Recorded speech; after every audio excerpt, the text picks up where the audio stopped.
Hey everyone, this is Bennett Forrest, your fantasy football commish, with the Week 2 weekly recap of the ForrestLand MishMash Fantasy Football League. It's Week 2, and I'm already slacking on my video blogs. It's Thursday.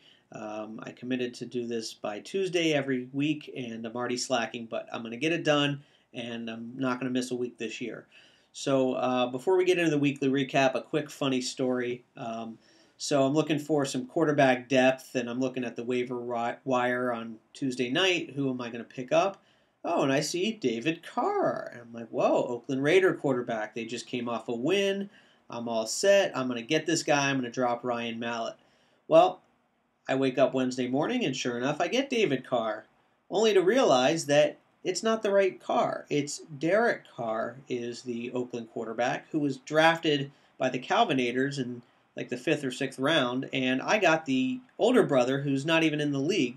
So I dropped a serviceable starting quarterback for a guy that's not even in the league, and then sure enough, someone else snatched up Ryan Mallett yesterday or today, and I no longer have Ryan Mallett. So if I lose my fantasy football league because I dropped a quarterback for someone who's not even in the league, that's going to be pretty sad and pathetic.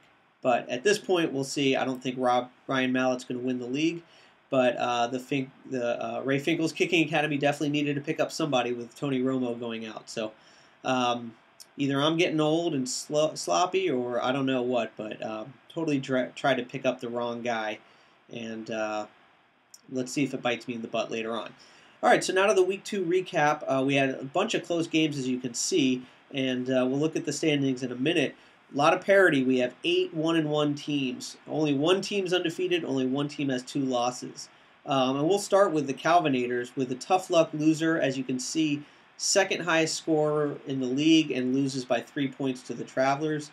And it might hurt even more knowing that the Travelers got, I believe, 24 points Monday night from Brandon Marshall, and coming in down by, 21?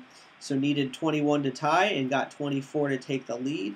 And the Travelers, after a tough loss in Week 1, get a lot of points. They score the league high. Well-rounded effort. 5 different players in the 20s. And other than Chris Johnson sort of not doing much there in the tight end, really just got production, well-rounded production out of all his players, especially number 1 quarterback Aaron Rodgers. Calvinators, again, started off Week 1 with a huge point total from Gronkowski and Tom Brady. Got the loss. Same thing here. 58 points between the 2 players and a lot of other scoring, but wasn't quite enough. Did have the aforementioned Derek Carr on his bench, but can't really blame Calvinators for having Carr on the bench after Week 1. So maybe moving forward, he'll start Derek Carr, and of course not David Carr. So tough loss for the Calvinators. They fall to 0-2 in spite of scoring the second highest points in the league. Another close game was the Cartel squeaking out one against the Slim Aussies. This one was pretty tight all day. The Aussies had a pretty good lead, but real disappointing from the afternoon games. That really is what killed the Slim Aussies, afternoon and evening games, with only Mike Evans was in the early game, big 0 there, but DeMarco Murray with 10 points, got a late touchdown called back, and a couple plays later, Jordan Matthews for the Cartel got it, and they had 20 points, and that was really the difference in the game. Might have been a little closer with that touchdown not from Matthews and from DeMarco Murray, but as we know in fantasy, in real life football, touchdowns get called back all the time, so I'm not one to cry about that. But then following that up with a very disappointing 2 points from Jimmy Graham. So just a little bit of tough luck for the Slim Aussies with Murray not getting the touchdown, Jimmy Graham getting nothing. And even with only 1 point from Adam Vinatieri, Monday night, it still obviously wasn't enough. And the Cartel squeak out the win. They go to 1-1, and the Aussies fall to 1-1. Other games of note, of course, we have the husband-wife team or adversary of Sarah and Matt, Graceland versus the Stallions. This was pretty close as well. As you can see, not a ton of points. from either team. Obviously, Roddy White, wow, not even getting a single catch. That's got to be a bummer. Okay. And sorry, I just got interrupted, but I'm going to keep going. Obviously Andrew Luck is having a real tough year so far, and Marcus Mariota didn't follow it up with anything great.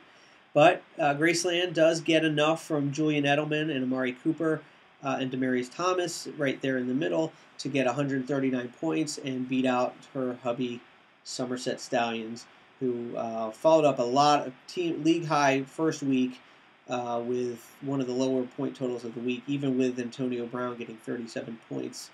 Always tough to have 34 points on your bench, but again, this early in the season, you don't know what to expect from some of these guys, and can't really fault the Stallions too much. And they fall to 1-1, and Graceland becomes the only 2-0 team in fantasy football. It just goes to show that there is a little bit of luck. She's got one of the lower point totals of the week, yet she's one of the only she's the only 2-0 team, and then the second highest point total of the week, and the Calvinators are 0-2. So a little bit of luck there. Other games, we had Ray Finkel beating Third and Oolong.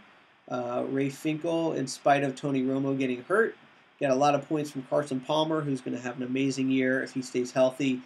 Beckham, of course, didn't do much the first week, which helped the Slim Aussies get the win, but Beckham comes back in the next week and gets 30 points along with Emmanuel Sanders. So the Slim Aussies definitely picked the right week to play the Kicking Academy because they get the win last week, but then Kicking Academy comes back with a big score this week. In Third and Oolong, pretty decent game. Obviously, Kendall Wright didn't follow up his first good week, and same with the Tampa Bay receiver there. So not a ton of points for Third and Oolong, and they fall to 1-1, and Ray Finkel moves up to 1-1. And the last game of the week, I have to make a mention of Chioma changing her team name at my suggestion, so I get credit for the colon cleanser. For those of you who don't know Chioma, she is a gastroenterologist fellow at UConn, so I thought the colon cleanser was very clever, and she obviously agreed. So she changes her name. It's a lot easier to pronounce, and she's even got a little porta potty logo, which I love. So that's great. She does get the win as well to go to 1-1. Roethlisberger and Kaepernick, and pretty amazing considering Kaepernick and the 49ers just got trashed. But obviously garbage points count in fantasy. Disappointing from Eddie Lacy. He got hurt. Alfred Morris obviously didn't do much with Matt Jones doing really well for Washington. But in spite of all that, the colon cleansers get 154 points, which was enough to beat Rawhide Super Mules. And just Jeremy Hill, I mean, look at that, 0 points after getting 18 the first week. He must have had a fumble too. So fantasy football, 1 week your guy does amazing, next week he does nothing, and that's just the way it goes. So we have 8 1-1 teams in the league. It's obviously very early. Not the scoreboard. Let's go to the standings. As I mentioned, we have one team at 2-0, Graceland. Of course, you can look at the points for, and so you have Graceland with the middle-of-the-road point total, yet she's the only 2-0 team. And then, of course, you look here, and you have the Calvinators with a league-high 320 points, yet nary win to speak of. So it's early. All you can do is score points in fantasy and no control over what the other person does. So don't forget there's a Thursday night game this week, Giants and Redskins, along with a full slate of games on Sunday. Good luck to everybody getting your lineups in, and have a great week. Don't forget to check out DraftKings, the online way to pay your dues. I did get one snail mail check from 2 people, so that's good. I'll take it anyway and get it, but if you want the convenience, go online and do it. And hope you enjoyed this. I'll try and get it up next Tuesday, a little earlier next week. But enjoy your week, and have a great week of fantasy football this weekend. Thanks.